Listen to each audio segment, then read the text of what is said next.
السلام علیکم ورحمۃ اللہ۔ کچھ باتیں میں آپ کو بتا رہا ہوں، یہ باتیں آپ کو پوری سننی ہے۔ ویڈیو میں زیادہ لمبی بناتا بھی نہیں ہوں آپ لوگوں کی بورنگ کی وجہ سے، ٹھیک ہے۔ جن لوگوں سے یعنی 8 قسم کے لوگوں سے جن سے قبر میں سوال نہیں کیا جائے گا، ان لوگوں کو آپ دھیان سے سن لیجئے۔ وہ کون خوش نصیب ہے جن سے قبر میں سوال نہیں کیا جائے گا؟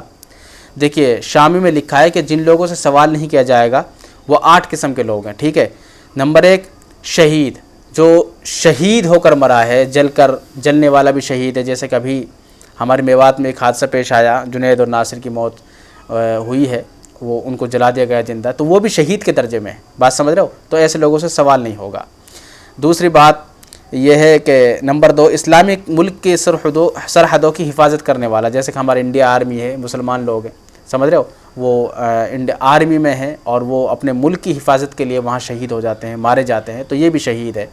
نمبر 3 مرض طاعون سے فوت ہونے والا، کسی کے اندر طاعون کا مرض ہے، طاعون ایک بیماری ہوتی ہے، اگر اس کے اندر وہ بیماری ہے تو اس کی وجہ سے اس کی موت ہو گئی ہے تو وہ بھی شہید کے درجے میں ہے، تو اس سے قبر میں سوال نہیں کیا جائے گا۔ نمبر 4 طاعون کے زمانے میں طاعون کے علاوہ کسی مرض سے فوت ہونے والا جبکہ وہ اس پر صابر اور ثواب کی امید رکھنے والا ہو، مطلب کہ طاعون کے زمانے میں ہی طاعون کی بیماری اس کے اندر ہو گئی ہے اور خوب صبر کیا ہے، پھر اس کا انتقال ہو گیا ہے، تو یہ بھی ایک شہید کے درجے میں ہے۔ نمبر 5 صدیق، سمجھ رہے ہو؟ سچا آدمی کا انتقال اگر ہو جاتا ہے تو یہ بھی کیا ہے سچا آدمی بھی شہید کے درجے میں ہے، تو واقعی میں جو جھوٹ نہ بولتا ہو۔ اور نمبر 6 بچوں کے انتقال جو ہوتا ہے وہ بھی شہید کے درجے میں ہوتے ہیں، ان سے کوئی سوال نہیں ہوتا۔ نمبر 7 جمعہ کے دن یا رات میں مرنے والا،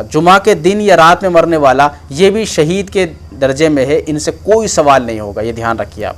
نمبر 8 ہر رات سورہ تبارک الذی، سورہ ملک پڑھنے والا انسان، یہ بھی اس سے بھی کبھی سوال نہیں کیا جائے گا، جو ہر رات سورہ تبارک الذی جس کا معمول ہو اور پھر اس کا انتقال ہو جائے۔ سورہ تبارک الذی سورہ ملک، مطلب سورہ تبارک الذی سورہ ملک ہی کہتے ہیں، تو جس شخص کا یہ عادی ہو، مطلب کہ اس کا معمول بنا رکھا ہو اس نے، اور اس کا انتقال کسی وجہ سے ہو جائے، تو یاد رکھیں اس سے بھی سوال نہیں ہوگا قبر کے اندر۔ تو قبر کے سوال بڑے کٹھن ہوتے ہیں جب ہوتے ہیں، بات سمجھ رہے ہو؟ تو انشاءاللہ مجھے امید ہے کہ آپ لوگوں کو ایک خوشی محسوس ہوئی ہوگی، 8 قسم کے لوگوں میں سے آپ بھی کچھ نہ کچھ بنیے، انشاءاللہ ضرور آپ سے قبر میں سوال نہیں ہوگا۔ مجھے امید ہے دوستو یہ بات آپ کو سمجھ میں آئی ہوں گی۔ دین کی باتوں کو پھیلانا اور اس کو شیئر کرنا صدقہ جاریہ ہے، اس ویڈیو کو شیئر کر دیجئے تاکہ اور لوگوں کو بھی فائدہ ہو جائے، آپ لوگ بھی ثواب میں شریک ہو جائیے اور صدقہ جاریہ حاصل کر لیجئے۔